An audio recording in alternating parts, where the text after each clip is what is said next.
Alright guys, here we go. SBF playoff time. We're bringing you the Yetis taking on the Southeast HoopStars in a round one matchup best out of 5 series. This should be an absolutely back and forth thrilling game. Yetis won their play-in spot, easily took care of the Lynx, won by 20 plus points in order to get here. HoopStars are the heavy favorite, though. Can the Yetis pull off an upset? I think if there's a team that could beat the Yetis from the 7th seed, that could beat the HoopStars from the 7th seed, the Yetis are it. First shot is up from Sean Self, and that one falls for him. Here comes Joe Weber. He's bringing it up now. Hyper athletic scorer. He can finish from anywhere on the floor. Here he goes. He blows by the defense. Lays it up and misses the layup. The left hand just a little too strong. Damiana this time. Kicks it over to Sean. Sean's going to take the screen from Damiana. A couple back and forths. Driving right at the rim. Pump fake once. Victor Lynn cutting to the rim. Open but blocked from behind by Travis House. Here come the Yetis. They get it over to House. House drops it down to Saris Knight, who puts it up underneath, and that one's no good. Michael Self moved back to the 5 position for this game because they believe they need Michael Self matched up on Saris Knight in order to win this one. Pick and roll between Sean and Michael now. 5 seconds on the clock. Sean drives, pulls. That's no good. Crawford reels it in. Here comes Weber. 5-minute quarters. Remember, this first round of the playoffs have reduced minutes. Normally it's 7. We're down to 5. A lot of games I got to call because they're best of 5 series. So we've got to make them go by faster. Sean kicks it over to Damiana. The Self trio up top right now, trying to get something open. Sean driving. Crawford, though, great defense from behind, locking him down. Here comes Julius Carter Jr. JCJ with a crossover. They're going to call him out of bounds, even though I didn't see it. Very unfortunate there, as the Yetis could have taken a lead with that possession. Very low scoring from both teams. Very impressed with what the Yetis are doing so far today. Sean Self inside under the rim. There's another layup. He gets to go. Clean basketball. That is always the formula for success for these HoopStars. Carter Jr. driving. Drops it down to Saris. Saris pumps one. Kicks it back out. JCJ steps forward. Very smart decision to kick it back out and reset the play. Joe Weber driving. Tries to find Saris Knight, but it's picked up by Michael Self. Michael back out to Sean. Dropping it down. Michael has it. Up on Joe Weber. What a steal. What a clutch, big-time steal from the guard. Saris Knight set a screen. Double team comes. Somebody's got to be open. They can't find him. This Yeti offense is struggling so far tonight. Joe Weber for the lead. It's in. 1 point lead, Yetis. 2 minutes remaining in the first. 2 minutes. What a good game so far. Sean Self driving to the right. Hands it off to Hershey Allen. Damiana cutting inside. He's open. Carson Crawford, though, recovers quickly. Not good enough, though. Damiana, one of the most efficient scorers in the league. You give him that much room, he's going to put it in, and there's Saris Knight. The superstar for the Yetis throws it down. 1 point lead. Victor going to pass it to Sean under the rim. What a good reverse dunk. Both these teams struggled to score early, and now they're lighting it up. And timeout for the Yetis. This coach can feel that he has a good game plan in place. Maybe 1 or 2 adjustments on defense, and the Yetis could win this ball game. Nobody in the world giving them a chance in this one. And here they are competing through the first quarter. Substitutions in now. This is what's really going to make the difference. Don Maker checked in. Raymond Ellis. Ricky Parker up top on your screen. And here's Raymond Ellis trying to get an inch. Nothing being given to him, though. Backdoor cut, not found. Ellis steps back, pops mid-range, almost missed everything. These HoopStars, they don't go very deep into their bench. Here's about as deep as they go. That's Hershey Allen. And Don Maker trying to contest Damiana's shot will send him to the line to shoot two. These HoopStars have about 2 players that they bring in from their bench. Point guard Dylan Webb and power forward Mel McDaniel. Other than that, starters are in almost the entire time.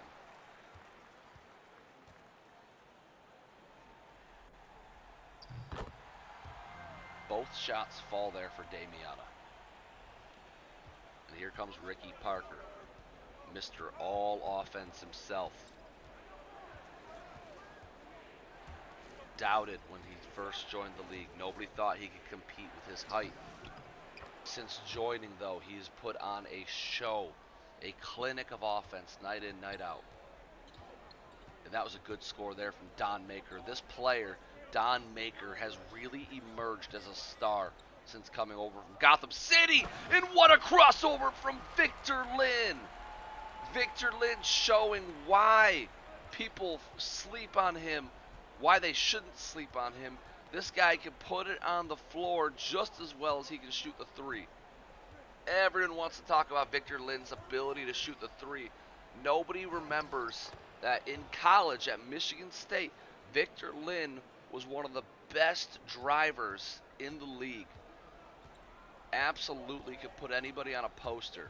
5 seconds left. Victor Lynn wants this last shot. You can see it. He's thinking about it. He's going to pull mid-range jumper. In and out, no good. The HoopStars heading into this first quarter break with a 1-point lead over the Snowville Yetis, guys. We'll be right back in a few moments with the second quarter of basketball.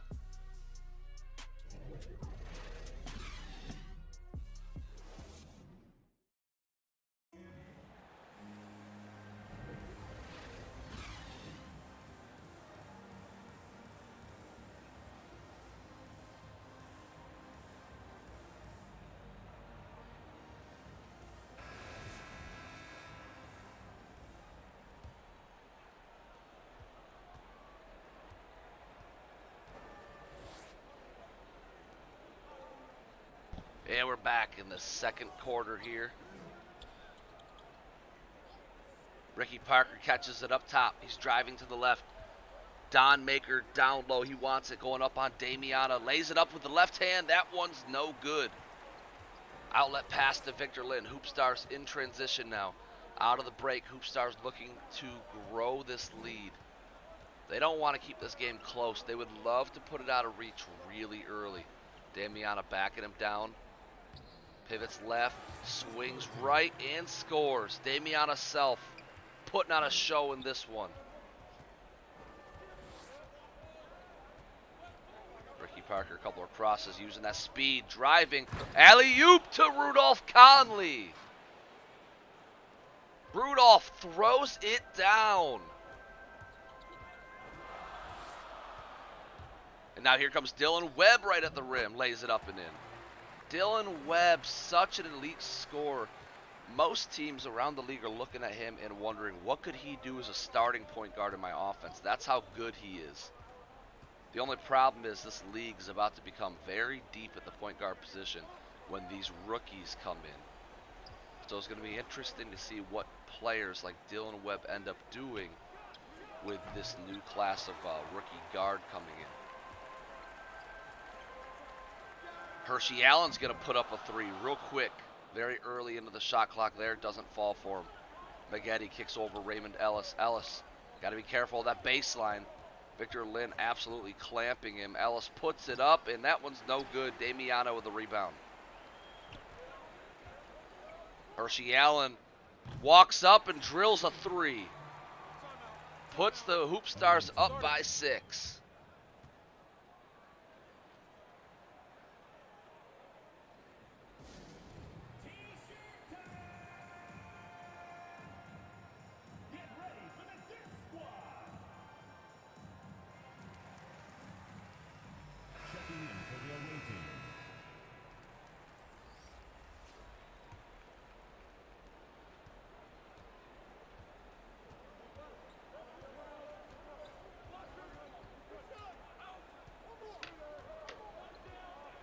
Joe Weber has the ball up top. Here comes Carson Crawford. He sets a screen. Weber driving, pulls, mid-range, no good. Mel McDaniels yanks it down. Pass up court to Michael Self. Michael through the middle of the lane, breaking past everybody and lays it up and in. Michael Self, silky smooth finish.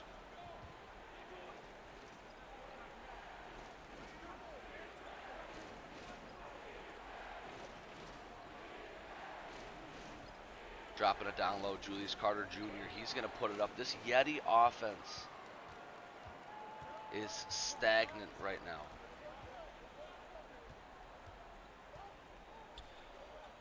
They drop it down to Michael Self. Michael going to go up with it, a little hook, and here comes the runaway. The Yetis did a very good job in the first quarter keeping it a close game, but the HoopStars are starting to pull away right now.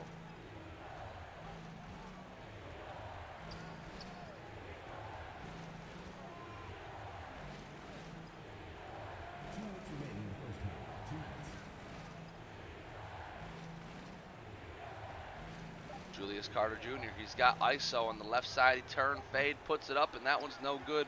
Like I said before, this offense is just stagnant right now. They cannot get anything going. Meanwhile, the HoopStars seem to be thriving. Hershey Allen finds Dylan Webb under the rim. That's a block from behind by Joe Weber. That's the second of the night for Mr. Joe Weber. But can they turn it into points? And they do.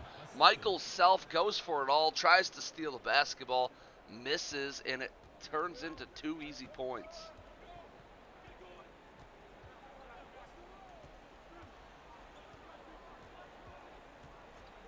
Hershey Allen kicks it out. Sean Self, wide open 3. That's money.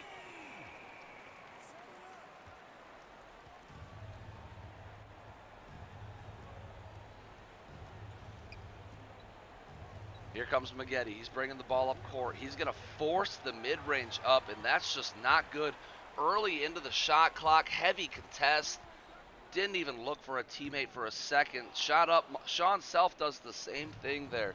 Both these teams starting to play a little bit of ISO ball only, not getting their teammates involved. 45 seconds left in the half. Maggette up top. He drops it down to Knight.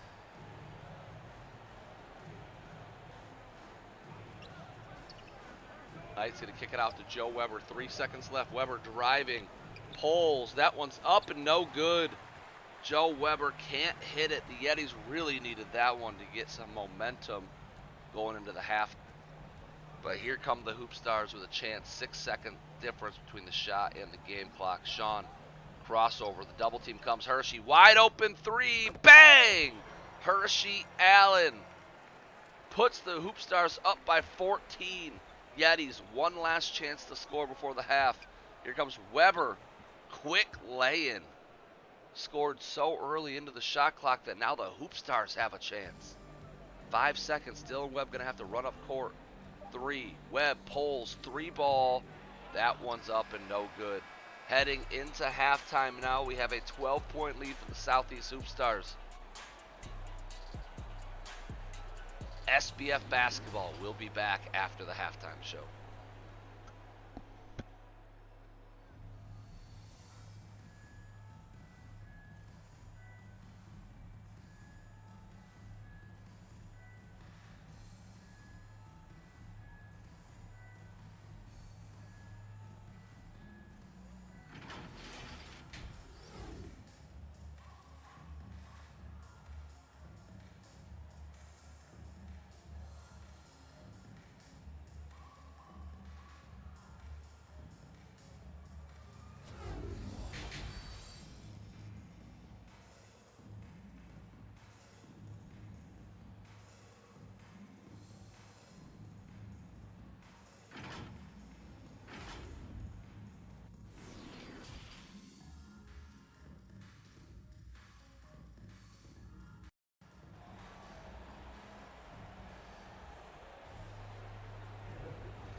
All right, and here we go to start the second half. Weber drops it down. Julius pump fakes. Victor Lynn gets him into the air, but then loses it. Julius picks it back up, though, trying to go up strong with it. Victor Lynn all over him there. Great defensive play, but unfortunately picks up the foul, and Julius will go to the line. He's shooting 2. 2 shots.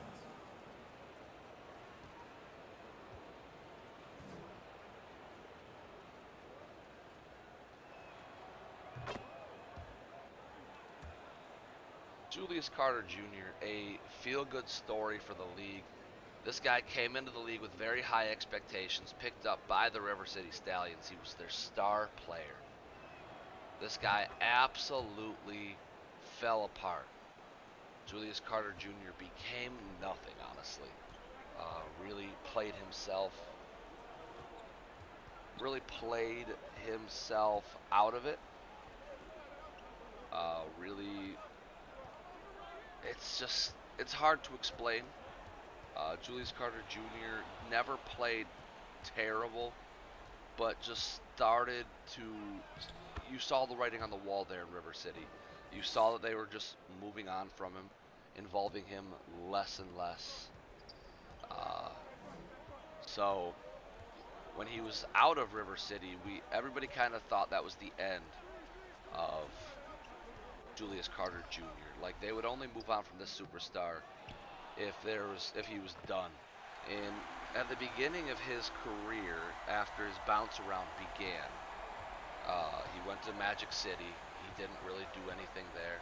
He went somewhere else. I'm blanking on who it was. Didn't do anything there either. And now here he is with the Snowville Yetis, and he has really found his own as a 6th man. The 6th man role has really fit him so well. He's back into the starting lineup because he played so well, and he's back to not looking that good. But when he was a 6th man for Snowville, man, he finally found his calling again, and it was just a feel-good moment to see him thriving in this league again, because you know he works hard. He's just not as gifted as some of these other athletes out here, especially not as gifted as these rookies that are coming in.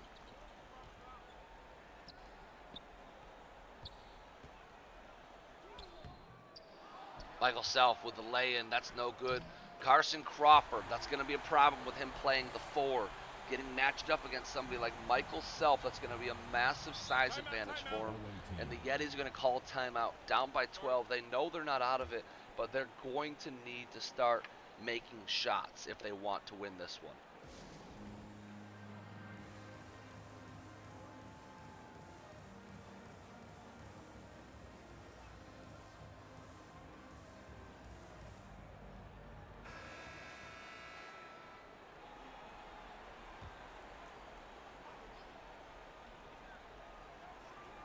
Shot up. Rudolph Conley quick into the shot clock. Got it to go.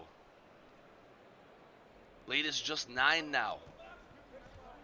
Yetis looking to be the first team to pull off an upset in this first round.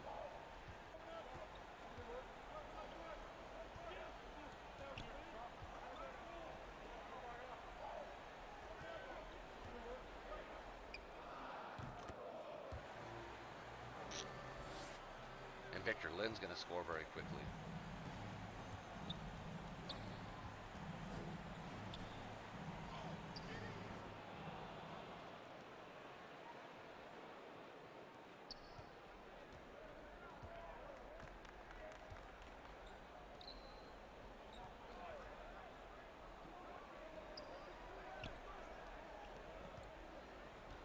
Two minutes remaining in the third. 2 minutes.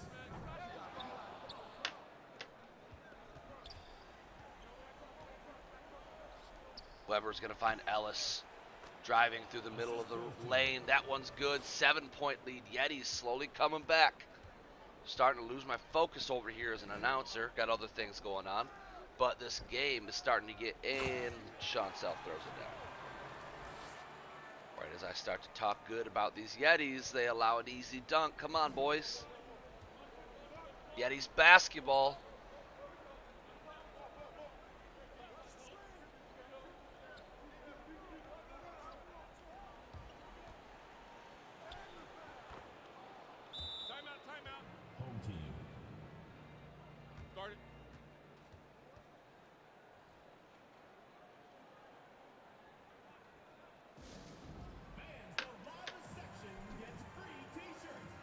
And the Yetis have scored again, bringing it down to a 7-point game.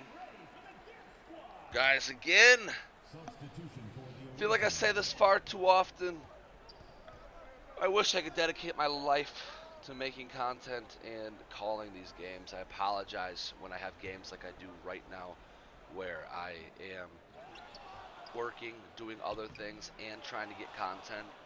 I'm sorry for my inactive announcing here. Had I known that I was going to be busy and having other stuff to do, I would have put on the AI announcers. So please bear with me. This is still an exciting game, 7-point lead, but at the same time I have real world responsibilities that I have to attend to from time to time. But I don't want to scrap a game just because my life gets in the way. If I did that every time, I'd be re-recording these games more times than not.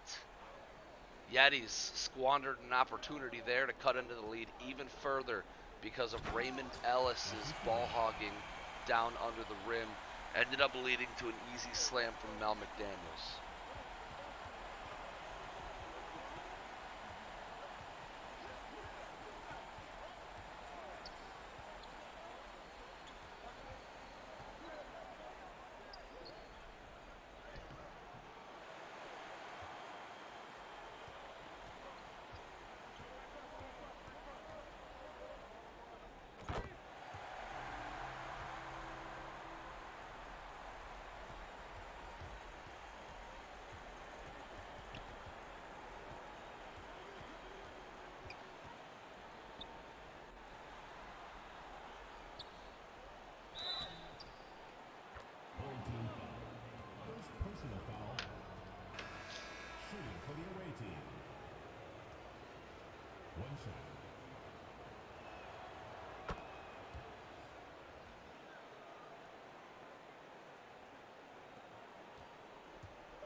Victor Land runs up, pulls a shot last second. That one doesn't fall. Down by 8. Do the Yetis have a chance against these HoopStars, the number 2 seed?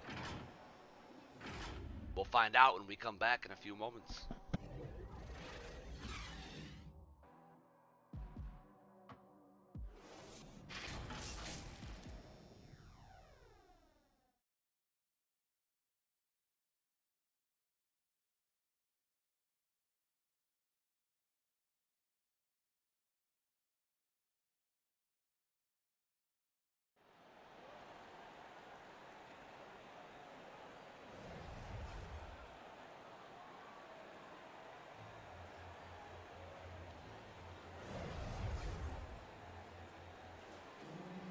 All right, and here we go, the start of the 4th. This is where it all matters.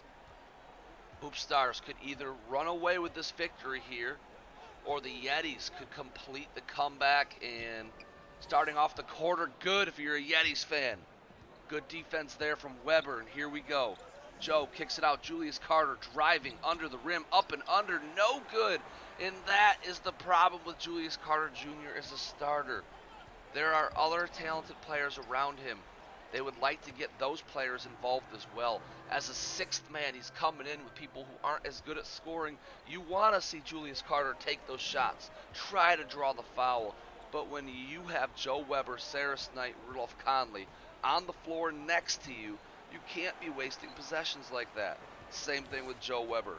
Joe Weber used to do that in Charm City, play in, play out. And he's been doing it a lot here tonight. And the HoopStars are beginning to pull away. It's a 12-point lead now. 4 minutes to go in the 4th quarter.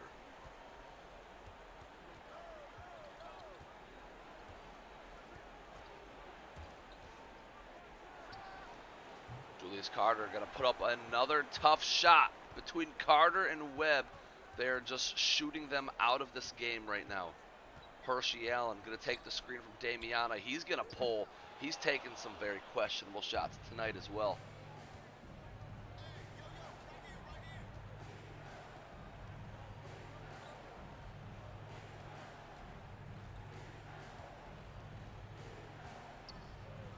Cyrus Knight. Fake left, fake right. Goes up with it and misses. Yetis just cannot get a shot to fall right now.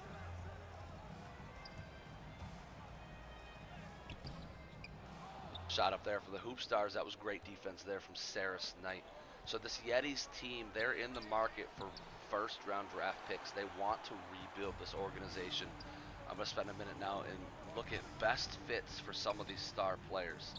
Joe Weber, a do-everything point guard. In my ideal system, Weber's a high minutes bench player, coming off the bench for some scoring.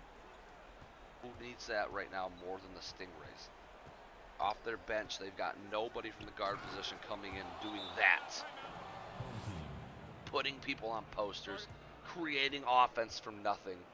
The Stingrays, I think, would be a great fit for Joe Weber. Julius Carter Jr., again, not as good at scoring, but better at playmaking. I think he comes in off the bench, and I think what better spot than the Talons, who would give him a pretty long leash, allow him to do what he wants off the bench. I think Julius Carter Jr. would be a good fit in Charm City. And last but not least, the starter of them all. I think Saris Knight, wherever he goes, he's going to be a starter. Saris Knight's best fit. Let me see.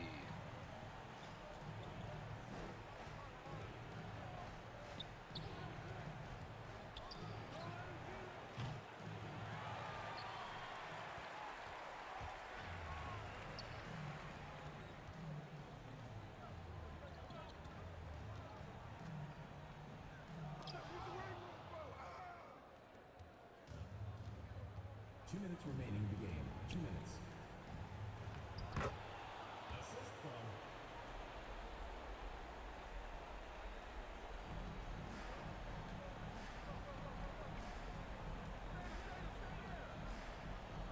All right, we're back. Best fit for Saris Knight. I mean, honestly, I would have said the HoopStars a few weeks ago, but they picked up KJ Collins, and now the HoopStars big man troubles are all over. So they picked up Mel McDaniels. Mel McDaniels has completely alleviated any issue they had at the big man spot.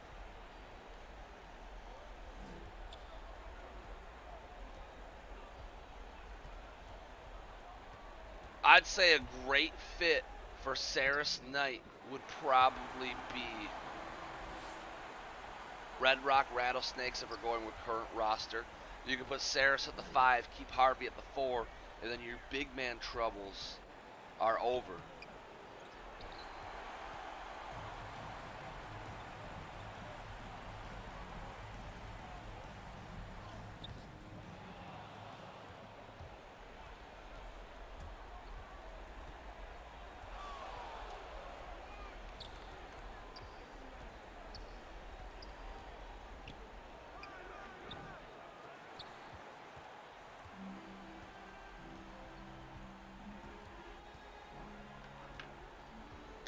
Alright guys, time winding down again. I apologize for the lack of commentating today. Congratulations to the HoopStars on a big win. Congratulations on taking game 1. Thank you all for everything you do in the SBF, for real. You guys make the league fun for me. That's why I enjoy doing it. I enjoy playing this as much as I enjoy running it. It's not about profit. It's not about fame. It's not about anything. This is just a game that I enjoy playing with my friends. You guys are the biggest reason for a lot of the joy in my life outside of my family, obviously. I come here to get away from work, get away from the stressors, and you guys allow me that escape. So again, thank you guys. Hopefully you guys all have a great 2022. Hopefully you guys all had a great 2021, but now that that's over, we can put that in the rear view mirror and start to look forward to a great 2022 here in the SBF. second team foul. Shooting for the home team. What we lack for in graphics and overall editing, we make up for with just pure enjoyment, honesty, and fun. That's all I call it. It's just fun. If you don't have fun, you don't have to be here. No harm, no foul. I have fun doing this, and I have fun when the people around me are also having fun. All right, guys. Hopefully you enjoyed the game. If you're a Yetis fan, look forward to the fact that you looked really good throughout most of this one. I think with the right game plan, you could pull off an upset. If you're a HoopStars fan, maybe you're a little down on this game. You didn't look as dominant as you should have against a 7 seed. All right, guys, I'll catch you all in the next video. And I'm out.